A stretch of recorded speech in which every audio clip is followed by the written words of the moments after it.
একদল খুদে প্রাণ। শহরের যান্ত্রিকতার মাঝেও ফুটবলের প্রতি এমন ভালোবাসা দেখা যাচ্ছে ডি বক্স ফুটবল একাডেমিতে।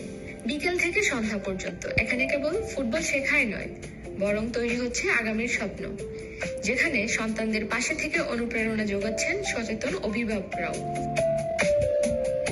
শহরের ব্যস্ততার ফাঁকে এক টুকরো ট্রাফের সবুজ মাঠ, আর সেই মাঠে বল পায়ে ছুটছে আগামীর স্বপ্ন সারথীরা। বিকেল হলেই ডি বক্স ফুটবল একাডেমিতে ভিড় জমায় বিভিন্ন বয়সের ছেলেমেয়েরা। কারো পায়ে রঙিন বুট, কারো গায়ে প্রিয় ক্লাবের জার্সি। সবার লক্ষ্য একটাই, ফুটবলের বেসিক শেখা। একাডেমির প্রশিক্ষকদের তত্ত্বাবধানে চলে কড়া অনুশীলন।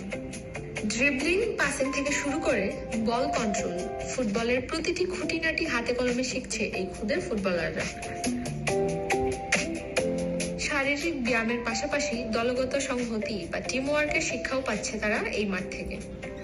আর তাদের এই ফুটবল শিক্ষার গুরু দায়িত্ব পালন করছে এক সময়কালের মাঠ কাঁপানো স্ট্রাইকার জাহিদ হাসান এমিলি।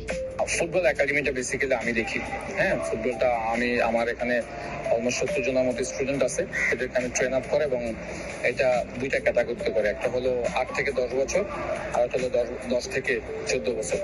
এই দুইটা ক্যাটাগরিতে আমি প্র্যাকটিস করাই। ইন ফিউচার আমার এই একাডেমিটাকে নিয়ে আমার অনেক প্ল্যান আছে। এখানে অনেক ট্যালেন্টেড প্লেয়ার আছে যাদেরকে আমি ইন ফিউচার দেখতে চাই বাংলা জাতীয় দলে খেলুক, ক্লাব ফুটবলে খেলুক। এবং এখানেও আরো এই ডি বক্স স্পোর্টস কমপ্লেক্সে যারা ওনার, তাদেরও অনেক ইচ্ছা আছে যে এখানে একটা আবাসিক ক্যাম্প করবে, সবাই থাকবে, এখানে স্কুল হবে, অনেক প্ল্যান রয়েছে।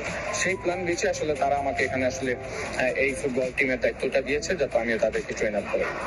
তবে এই দৃশ্যপটের সবচেয়ে সুন্দর অংশ মাঠের ধারের গ্যালারি, যেখানে সন্তানদের খেলার সঙ্গী হয়ে আসেন তাদের মা বাবারা। বিকেল থেকে সন্ধ্যা পর্যন্ত ঠায় বসে থেকে সন্তানদের প্রতিটি মুভমেন্ট পর্যবেক্ষণ করেন তারা। সন্তানদের খেলাধুলায় উৎসাহিত করার এই প্রবণতা শহরের সুস্থ বিনোদনের এক নতুন দিগন্ত উন্মোচন করেছে।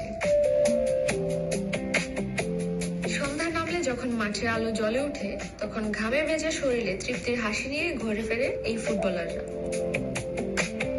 ডি বক্স ফুটবল একাডেমির এই উদ্যোগ কেবল ফুটবলার তৈরি নয়, বরং একটি স্বাস্থ্যোজ্জ্বল প্রজন্ম গড়ার পথে বড় ভূমিকা রাখছে। মাঠের অভাব আর ভিডিও গেমসের যুগে ডি বক্স যেন একটি স্বস্তির নাম। এই খুদে ফুটবলারদের মধ্য থেকে হয়তো একদিন বেরিয়ে আসবে আগামীর জামাল ভুঁইয়া কিংবা সাবিনা খাতুন, যারা লাল সবুজের পতাকাকে বিশ্বমঞ্চে আরো উঁচুতে তুলে ধরবে।